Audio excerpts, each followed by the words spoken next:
आइए आज हम लोग अर्धनारीश्वर पाठ का ऑब्जेक्टिव देखने वाले हैं और सारांश और सब्जेक्टिव इसका पढ़ा चुके हैं। और हर एक सब्जेक्ट का 3 भाग में बनाते हैं, पहला सारांश, दूसरा में सब्जेक्टिव और तीसरा में ऑब्जेक्टिव। तो आज हम लोग देखने वाले हैं ऑब्जेक्टिव। और इसके पहले आप लोग नहीं ये सब वीडियो देखे होंगे तो उसके पहले जाके देखें। सारांश से 5 नंबर का क्वेश्चन पूछा जाता है, जो सारांश को समझ के उसका लिख देगा उसको 5 नंबर मिल जाएगा। तो आज हम लोग, यदि आप लोग वो वीडियो देखे होंगे सारांश वाला और सब्जेक्टिव वाला, तो आज आप लोगों को ऑब्जेक्टिव एक भी याद करने की जरूरी नहीं होगा। तो आइए हम लोग देखते हैं कि सब्जेक्टिव में क्या क्या क्वेश्चन है और आप लोग सही सही जवाब देते जाइएगा। और यहाँ पे बोला जा रहा है कि अर्धनारीश्वर क्या है, यहाँ पे कि अर्धनारीश्वर शीर्षक निबंध के निबंधकार का नाम क्या है। हम लोग पहले जानेंगे कि अर्धनारीश्वर क्या है। ये निबंध है, यहाँ से ऑब्जेक्टिव निकल के आता है। बोल देगा अर्धनारीश्वर क्या है, तो हम लोग बोलेंगे निबंध है। जिनका निबंध का रचनाकार लेखक कौन है, तो हम लोग आज किए थे रामधारी सिंह दिनकर जी। ये क्या है, इनका लेखक है। और दूसरा क्वेश्चन देखते हैं, रामधारी सिंह दिनकर जी का जन्म कब हुआ था। तो बोला 22 सितंबर 1907 को, कि 23 सितंबर 1908 को, 24 सितंबर 1909 को, कि 25 सितंबर 1910 को। तो हम लोग याद रखेंगे 23 सितंबर 1908 को, ये हमारा राइट आंसर होगा। और क्वेश्चन नंबर 3 देखते हैं कि दिनकर को कौन सा पुरस्कार मिला था।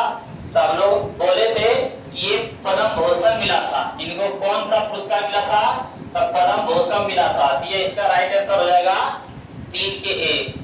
और चौथा नंबर देखते हैं कि अर्धनारीश्वर कल्पित रूप है। अर्धनारीश्वर हिंदू धर्म में देखे होंगे आप लोग कि आधा होता है शंकर भगवान का, आधा रूप होता है पार्वती का। तो वही अर्धनारीश्वर तो किनका रूप है, शिव और पार्वती का, राम और सीता, राधा और कृष्ण का, विष्णु और लक्ष्मी का। तो हम लोग क्या बोलेंगे, हम लोग बोलेंगे शिव और पार्वती का।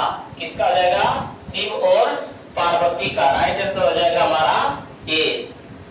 उसके बाद क्वेश्चन नंबर 5 में देखते हैं, जिस पुरुष में नारीत्व नहीं वह क्या है। बोला जिस पुरुष में नारी का गुण नहीं वो क्या है, संपूर्ण है कि अपूर्ण है, कि अधूरा है, कि अर्धपूर्ण है। हम लोग बोलेंगे अपूर्ण है। जिस पुरुष में नारी का गुण नहीं वह अपूर्ण है, वह क्या है, अपूर्ण है। हम पढ़ा चुके हैं। क्वेश्चन नंबर 6 में बोला रामधारी सिंह दिनकर की काव्य कृति कौन नहीं है, काव्य कृति कौन नहीं है। तो हम पढ़ाए थे जब लेखक के परिचय पढ़ा रहे थे, तो नीलकसम, उर्वशी, प्राराम की प्रतीक्षा, परशुराम की प्रतीक्षा, रश्मिरथी, कोमलता और कवि हरे रंग के हरिनाम, प्रणभंग, रेणुका, हुंकार, रसवती, कुरुक्षेत्र, ये सब क्या है, ये सब है। ये सब क्या है। लेकिन हमारा कौन नहीं है, कौन नहीं है, तो हमारा हो जाएगा साकेत यशोधरा। साकेत यशोधरा क्या है, नहीं है। तो हम लोग का राइट आंसर क्या आ जाएगा, ए। राइट आंसर क्या आ जाएगा, ए। अब क्वेश्चन नंबर बढ़ते हम लोग 7 की तरफ। रामधारी सिंह दिनकर की कई कृतियां कौन नहीं है, इसमें भी पूछा है। तो फिर हम लोग देखते हैं, बट पीपल, दिनकर की डायरी, काव्य की भूमिका, शुद्ध कविता की खोज, मिट्टी की ओर, अर्धनारीश्वर, संस्कृति की चार, ये सब क्या है, ये सब है। ये सब क्या है। लेकिन यहाँ पे बोला जा रहा है कौन नहीं है, गद्य कृतियां कौन नहीं है। तो हम लोग बोलेंगे आषाढ़ का एक दिन। आषाढ़ का एक दिन ये क्या है, नहीं है। तो हम लोग का राइट आंसर हो जाएगा बी। हम लोग का राइट आंसर क्या हो जाएगा, बी हो जाएगा इसका। और क्वेश्चन हम लोग देखते हैं 8 नंबर कि दिनकर को किस काव्य पुस्तक पर भारतीय ज्ञानपीठ पुरस्कार मिला था। तो उर्वशी पर। किस पर मिला था, उर्वशी पर। तो हुंकार पर नहीं, रश्मिरथी पर नहीं, कुरुक्षेत्र पर नहीं। तो क्या हो जाएगा, उर्वशी। उर्वशी पर क्या मिला, ज्ञानपीठ पुरस्कार, इसको क्या सम्मानित किया गया था। और क्वेश्चन नंबर हम लोग देखते हैं 10 में बोला रामधारी सिंह दिनकर का निधन कब हुआ था। तो आप लोगों को पढ़ाए थे लेखक के परिचय में, पार्ट 1 वीडियो में बोला 22 अप्रैल 1972, 23 अप्रैल 1973 की, 24 अप्रैल 1974 की, 25 अप्रैल 1975। तो हम लोग बताए थे, आप लोग याद होगा 24 अप्रैल 1974 को इनका क्या हुआ था, निधन, मृत्यु हुआ था। आप लोग कमेंट्स करके बताएं कि अभी 10 प्रश्न में से कितना को उत्तर दे चुके हैं, कितना का उत्तर सही जवाब दे चुके हैं। तो हम लोग बढ़ते हैं क्वेश्चन नंबर 11 की तरफ। क्वेश्चन नंबर 11 में बोल रहा है कि दिनकर की कविता का कौन सा गुण नहीं है? तो इसमें सारांश में पढ़ाए थे आप लोगों को कि ओज गुण, कि मसृणता, कि पौरुष, कि प्रभावपूर्ण वगिनता। तो हम पढ़ाए थे कि उसमें किस गुण को नहीं बताया गया है? तो मसृणता के बारे में क्या है? नहीं बताया गया है। इसका हो जाएगा हमारा राइट आंसर बी। और क्वेश्चन नंबर हम लोग देखते हैं 12 की तरफ। बोला है दिनकर किस युग के कवि थे? तो जब आप लोग सारांश का वीडियो देखे होंगे तो सबसे लास्ट लाइन में अंतिम पंक्ति में लिखा था कि दिनकर छायावादी उत्तर युग के कवि थे। तो द्विवेदी नहीं, छायावादी नहीं, छायावादी उत्तर हाँ, यही हमारा क्या होगा? राइट आंसर हो जाएगा ऑप्शन सी। क्वेश्चन नंबर 13 की बढ़ते हैं। क्वेश्चन नंबर 13 में बोल रहा है अर्धनारीश्वर का क्या अर्थ होता है? अर्धनारीश्वर मतलब बोला जा रहा है कि आधी नारी होता है? नहीं। पूरी नारी होता है? नहीं। बोला जा रहा है अर्धनारीश्वर शंकर और पार्वती का कल्पित रूप है जिसका आधा अंग पुरुष का और आधा अंग नारी का होता है। ये क्या है? इसका सही अर्थ है। अर्धनारीश्वर का अर्थ क्या होता है? आधा अंग पुरुष और आधा अंग स्त्री का होता है। तो राइट आंसर हमारा हो जाएगा सी। क्वेश्चन नंबर बढ़ते हैं 14 की तरफ कि नर और नारी का काम क्या है? नर और नारी का काम क्या है? तो बोल रहा है नर नारी और नारी नर हो गया है? नहीं।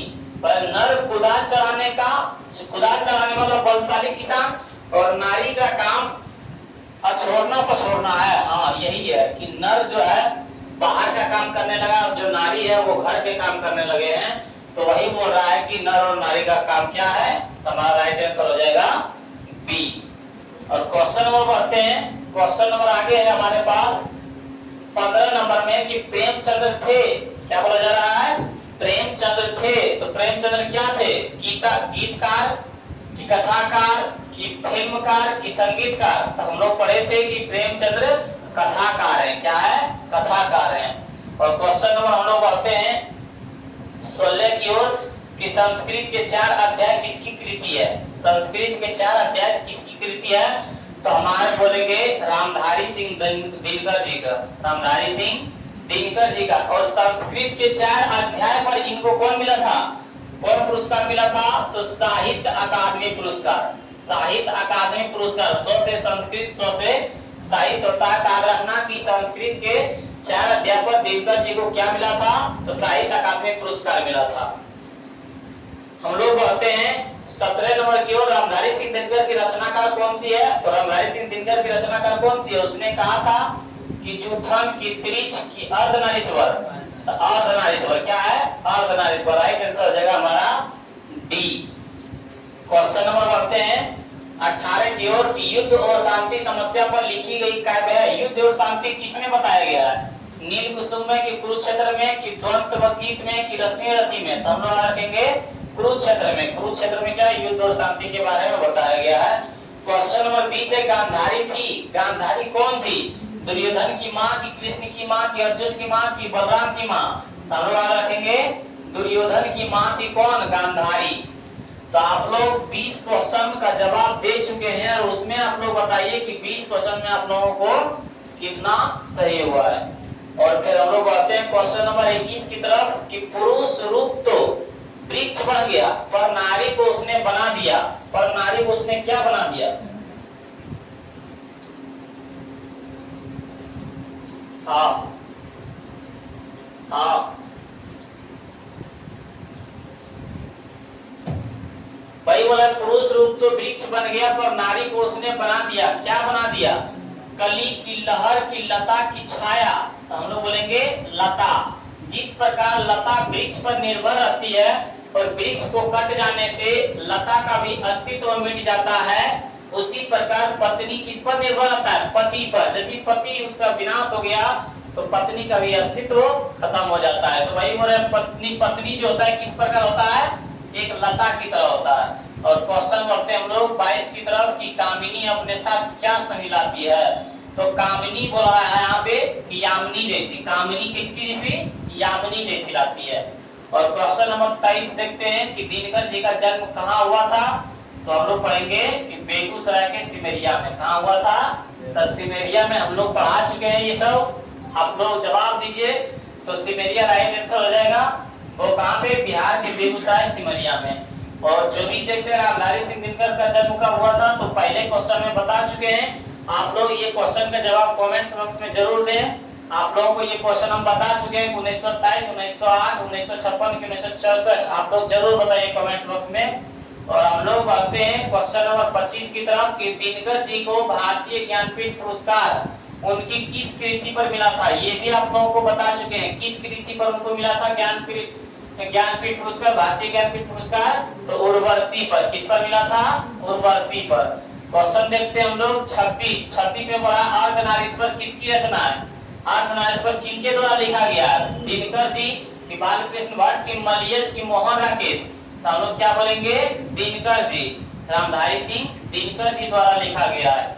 और फिर देखते हैं 27 नंबर में कि कौन से रचनाकार बिहार से संबंधित है, कि कौन से रचनाकार जिनका संबंध बिहार से है। तो वो है जगदीश चंद्र माथुर की, मोहन राकेश की, रामधारी सिंह दिनकर की, शमशेर बहादुर सिंह। तो हम लोग का राइट आंसर हो जाएगा रामधारी सिंह दिनकर।